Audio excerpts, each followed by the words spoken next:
शशिवर्णं चतुर्भुजं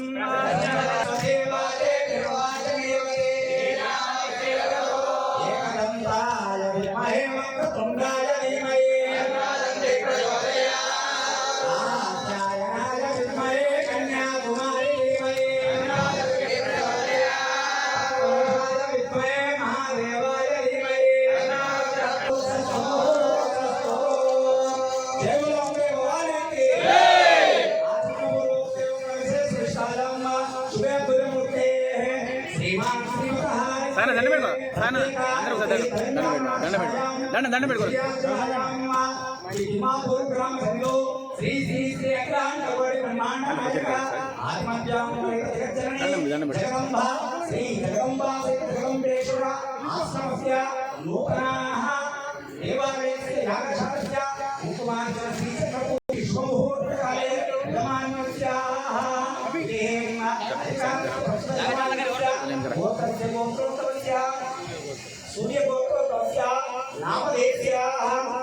अत्यंत शीघ्र विवाह श्री जगदंबा अनुग्रह फलसिद्धि द्वारा मंत्र पदवी सिद्धि द्वारा सकल अभीष्ट सिद्ध्यर्थम न्याय परिपालना सिद्ध्यर्थम धर्म संरक्षण सिद्ध्यर्थम जमानस्याः सर्व कार्येषु विजय परंपरा सिद्ध्यर्थम सकल अभीष्ट सिद्ध्यर्थम जगज्जननी श्री जगदंबा राजराजेश्वरी देवी देवता करुणा कटाक्ष जगदंबा जगन्माता ఈ ప్రాంత ప్రజలందరినీ నియోజకవర్గ ప్రజలందరినీ కూడా చల్లగా చూడాలని ఆ సంకల్పంలో అంటే లోక కళ్యాణార్థం చదవబడింది. కాబట్టి లోక కళ్యాణార్థం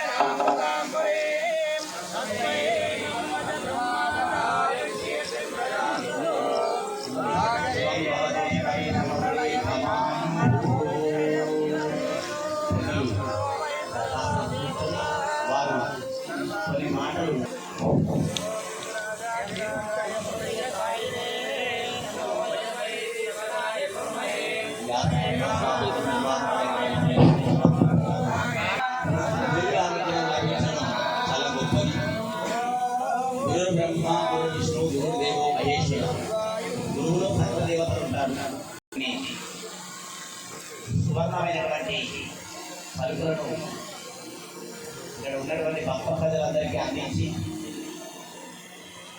ఆ తర్వాత వారికి దేవాలయ దర్శనం త్యాగశాల దర్శనం చేపించడం మరికొద్ది వారి యొక్క వంశ పారంపర్యంగా వారి కుమారులైనటువంటి వారు ఇప్పుడు మన యొక్క నియోజకవర్గంలో అందరికీ ఒక మంచి ప్రతి ఒక్క ఎటువంటి కల్మషం లేకుండా అందరికీ ఎంతో ప్రజా న్యాయ పరిపాలన అందిస్తున్నారు. ఎందుకంటే మొన్న ఇక్కడ అమ్మవారు అంటే దాదాపు 52 సంవత్సరాలు ఇక్కడ అమ్మవారు వారి కోసం మా తండ్రి శ్రీరామ గారు రావడం వారికి భగవంతుడు పోరాడు. ఎందుకంటే మంచి మనుషులకు అమ్మవారి ఎప్పుడు కూడా ఒక మంచి గొప్ప స్థానాన్ని ఇవ్వాలని అమ్మవారిని వేడుకుంటూ వారికి మాత్రం ఎప్పుడు ఇక్కడ గొప్పగా కనిపించలేదు. మళ్ళీ ఎలక్షన్ పొడవు కాబట్టి అమ్మను స్మరించుకోవడం, అదేవిధంగా వారి కుమారుడు కూడా అంటే అమ్మ చూడండి ఆ పరంపర రాజరాజే మీరు రాష్ట్రంలో ఉండగా కేంద్ర స్థానంలో ఆ విధంగా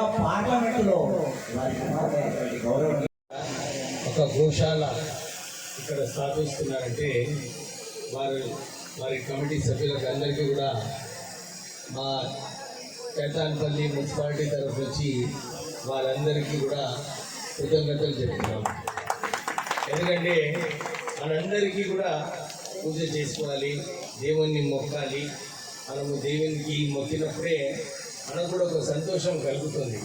మన కోరికలు ఏదైతే ఉన్నారో దేవుణ్ణి వారికి కోరడము, మనం కూడా దేవుడు ఏదైతే మనకు నేర్పిస్తుంటాడో మంచి పనులు చేయాలి, తోటి సోదరుడికి సహాయం చేయాలి, ప్రజలను మంచిగా చూసుకోవాలని చెప్పి ఏదైతే భగవంతుడు మనందరికీ నేర్పిస్తుంటాడో మనం కూడా ఇవి మన పిల్లలకు నేర్పిస్తూ మనము ముందుకు వెళ్తే బాగుంటుందని చెప్పి శాస్త్రాలు అనేక సార్లు చెప్పడం జరుగుతుంది.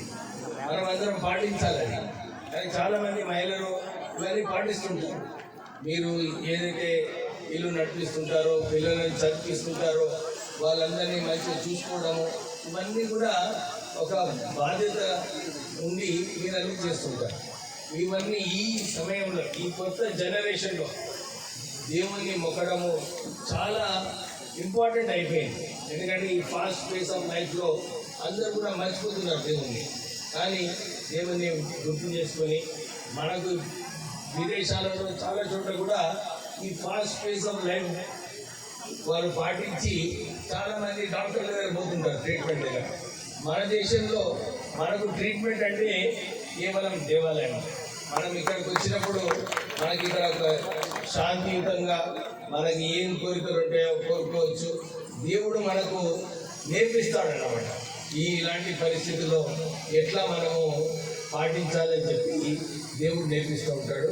అంటే అందరికన్నా పెద్ద డాక్టరు మన దేవుళ్ళే.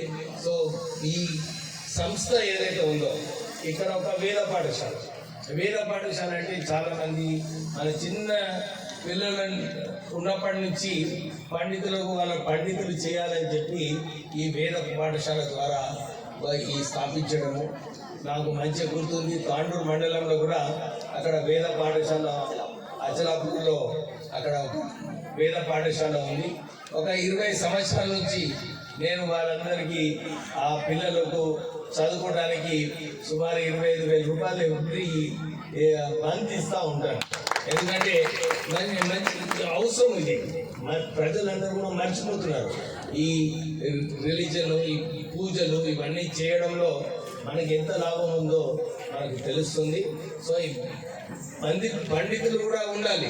ఖాళీ దేవుళ్ళు ఉన్నప్పుడు పూజారి లేకుంటే కష్టము. సో ఈ వేద పాఠశాల ద్వారా మీరు ఇంతమందికి నేర్పిస్తున్నారంటే చాలా గొప్ప విషయము. ప్రత్యేకంగా మా కాన్సెన్స్లో పెట్టినందుకు మీకు కృతజ్ఞతలు మళ్ళీ ఒకసారి పెడుతున్నారు. గోశాల కూడా పెడుతున్నారు, అది కూడా చాలా మంచి విషయం. గోశాల ఇక్కడ పెట్టి ఇక్కడ మన ఈ ప్రాంత ప్రజలకు అందరికీ కూడా గోశాల ద్వారా మనకు పాలు అవన్నీ కూడా, నెయ్యి ఇవన్నీ కూడా అమ్మే అవకాశము ఈ గోశాల ద్వారా ఉంటుంది. సో ప్రత్యేకంగా మీకు డెఫినెట్లీ ఏ సహాయం కావాలనుకున్నా కానీ మేము సిద్ధంగా ఉన్నాము. మనము అందరం కూడా ఈ ప్రాంత ప్రజలందరూ కూడా మీరు ఏదైతే ఇంత మంచి కార్యక్రమం తీసుకున్నారో మీ అందరికీ కూడా అభినందనలు చెప్తూ ముగిస్తున్నాను.